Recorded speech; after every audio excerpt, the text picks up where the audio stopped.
నమస్కారం తెలియజేస్తూ ఈ రోజు ఈ మీడియా సమావేశానికి నాతో పాటు గౌరవనీయులు దివంగత నేత రోషయ్య గారి కొణిజేటి రోషయ్య గారి తనయుడు శివ అన్నగారు, అలాగే కేసీపీ అనిల్ గారు, బెల్దె శ్రీధర్ గారు ఈరోజు ఈ సమావేశంలో పాల్గొనడం జరుగుతుంది.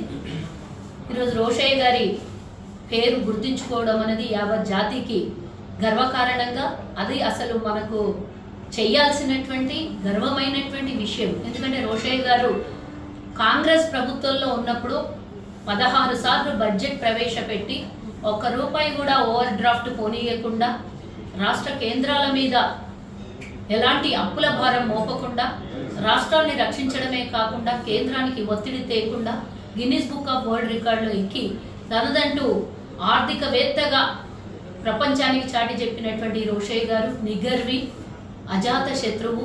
వారిని ఆదర్శంగా తీసుకొని కుల మతాల భేదాలకు విభేదంగా వారు చాలా అందరితో కలిసిపోయినటువంటి సౌమ్యులు. వారు ఆదర్శంగా ఉండాలి అనేది చాలా మంది కోరుకునే విషయం.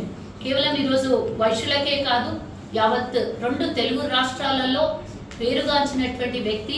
అసెంబ్లీలో తను మాట్లాడుతుంటే అవతలరు నోరు తెరవకుండా, అంటే ఏదో బూతు పదాలు మాట్లాడి కాదు, అసలు ఆయన వేసేటటువంటి క్వశ్చన్స్కి అవతల వాళ్ళు జవాబు చెప్పడానికి ఎవరు కూడా సాహసించేవారు గారు. అయితే చంద్రబాబు నాయుడు కానీ, అంతకుముందు ఎన్టీ రామారావు, ఇంకెవరైనా సరే పెద్ద పెద్ద నాయకులు ఎవరున్నా కూడా రోషయ్య గారు ఒక్కసారి అసెంబ్లీలో వాయిస్ వినబడితే వాళ్ళ వాయిస్కి ఎవరు కూడా సమాధానం చెప్పినట్టు అలాంటి నేత మన రోషయ్య గారు.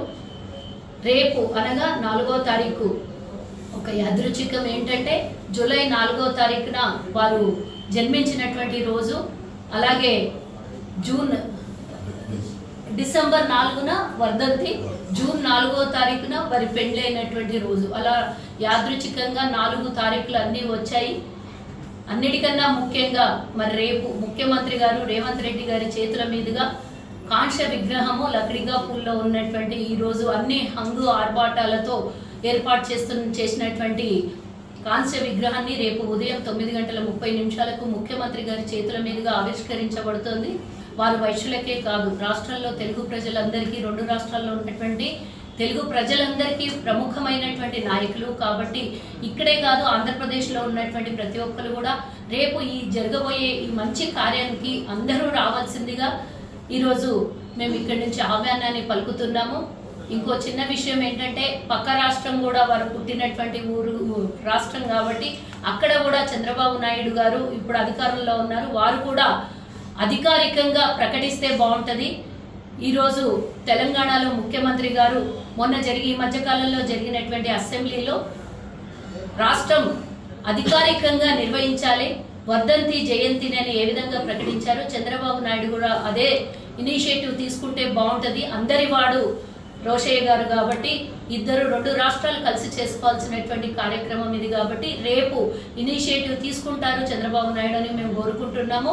అంతేకాకుండా కలెక్టర్లకు అందరికి కూడా ముఖ్యమంత్రి సీఎంఓ తరఫు నుంచి అన్ని జిల్లాలలో రేపు కలెక్టర్ ఆఫీస్లో కూడా అధికారికంగా నిర్వహించాలి అని లెటర్స్ వెళ్ళడం కూడా జరిగింది. కాబట్టి రాష్ట్రం మొత్తం అందరూ వైశ్యేతరులు వైశ్యులు అందరూ కూడా ప్రతి చోట మన కార్యాలయాల్లో రేపు రోషయ్య గారి జయంతిని అధికారికంగా, అనధికారికంగా ఉన్నవాళ్ళు అనధికారికంగా, అధికారికంగా ఉన్నవాళ్ళు అధికారికంగా అందరూ కూడా ఇందులో పాల్గొని కార్యక్రమాన్ని విజయవంతం చేయాలని కోరుకుంటున్నారు. రవీంద్రభారతిలో 10 గంటలకి సాంస్కృతిక కార్యక్రమాలు కూడా ఉన్నాయి. అక్కడికి అందరూ కూడా రావాలని కాంగ్రెస్ అభిమానులు, తెలుగు రాష్ట్రాల్లో ఉన్నటువంటి రోషయ్య గారి అభిమానులు, ఆర్యవేశులు అందరూ కూడా రావాలని ఈ సందర్భంగా కోరుకుంటున్నాను. జై హింద్.